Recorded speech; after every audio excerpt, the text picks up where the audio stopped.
Greetings and salutation, guys. I'm Ben from Ben's Home Video, and today we're talking about the 1988 dark comedy, Mean Girls inspiring, Winona Rydering, Christian Slatering, beautifully weird masterpiece, in my opinion. That's right, it's Heathers.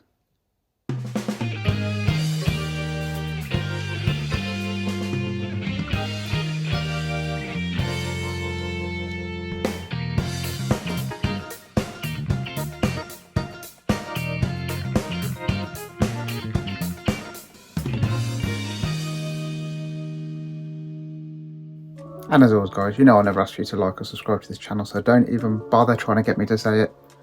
So, I kind of messed up when I pre-ordered this. I had the previous Arrow Blu-ray, which basically looked like that, without the sleeve.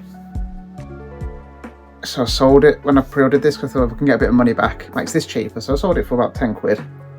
So this makes this 10 quid cheaper. But this doesn't come with the Blu-ray, so I couldn't do a direct comparison, which is what my plan was. I haven't seen that Blu-ray for 4 years maybe. So I don't know how big a jump from the Blu-ray to the 4K because I cannot remember. Sorry. So this comes with a Dolby Vision encode, a DTS 5.1 Master Audio soundtrack, a 1.0 and a 2.0, both lossless, I believe. Doesn't say. And the average bit rate was kind of mid-90s, which is very tasty indeed. Little unboxing if you want. So I like this artwork. It's the same artwork as before. I assume the first run of the original Blu-ray had the slip. I didn't have it on mine, so I can't say. It's got a reversible cover. That's on the other side of the slip. The other side of the cover, so won't bother showing it yet. Got a nice looking disc. And this is, and here we have a very tasty little booklet, which I do like Arrow's booklets. Got little bits in there, stuff. And a reversible poster. So original artwork, as usual. New artwork. Which I actually quite like this artwork. I'm not normally a massive fan of the newer artwork, but I do like this. So as always with these older films, especially shot on film films, when the titles and credits are on, the picture quality is a bit lower. Can't think of the exact word for it right now, I'm really doing my head in. But yeah, it's the way it's layered on. So normally when you watch a 4K and you get the opening scenes, they're not always the greatest. So I was watching it thinking, okay, this will get better. And then you get hit with this deep red. Oh, this deep red I saw was like, I'm in for a good time now. So they go away. The film grain after that is medium heavy, I'd say. Definitely not a bad thing at all, but it's worth noting that it's not like a light film grain, so you can see it on their faces quite a lot and stuff. Love it personally.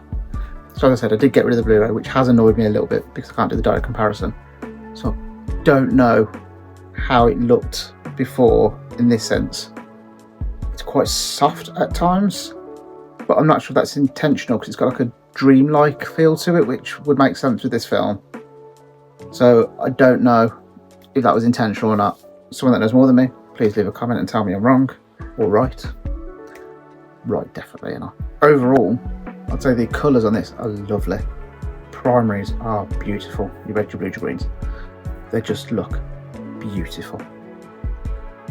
I don't know what else to say about that because the other colours look fine, like skin tones and stuff, quite natural looking in general. But those primaries just deep and sexual. I love it. So to anyone that's watched this before, you'll know the 5.1 is not necessarily necessary. Very, very front heavy film for like 95% of it. A couple of gunshots, couple of explosions. Not much else going on in the surrounds. It's fine, it doesn't need it. Dialogue was clear, but it kind of felt slightly set further back than like the soundtrack. And I think the dialogue probably needs to be bumped up like 10%, I think, and keep the soundtrack at the same level. other than that, I'd say it's fine. So I could be way off the mark on this one because I can't remember how the Blu-ray looks, but I'm going to give it a 3 out of 5 out of 5. The sound, as I said, probably let it down a little bit, and I'll probably give it half a mark less because of this softness. But yeah, so 4.5 without those two issues, so 3.5 out of 5. I've said it. So this film I've seen twice before. Now this is my third time. I've only been an adult since I've seen it. Never watched it as a child or teenager, should I say. I think I would have loved it as a teenager. It's got everything a teen wants in a film, but I really enjoy it. I think it's fun. I think it's funny. I think it's dark when it needs to be dark, especially in the 80s. Dark humour can sometimes miss. I think this gets it spot on. Christian Slater's perfect casting in most places anyway, because I love Christian Slater. But his weirdness, the way he talks, which I always find a bit odd in a great way, I think just lends itself well to Jimmy Dean. I just think he encapsulates that character perfectly. And Winona Ryder's always good. And she's great in this as well. So I think, yeah, I think it's a weird story for weird people. And maybe I'm one of those weird people. Who knows? Film for me is a solid 4 out of 5. What says you guys? You like the film? Have you got this 4K? What do you think about upgrading it? Hopefully this has helped. And as always, thanks for watching.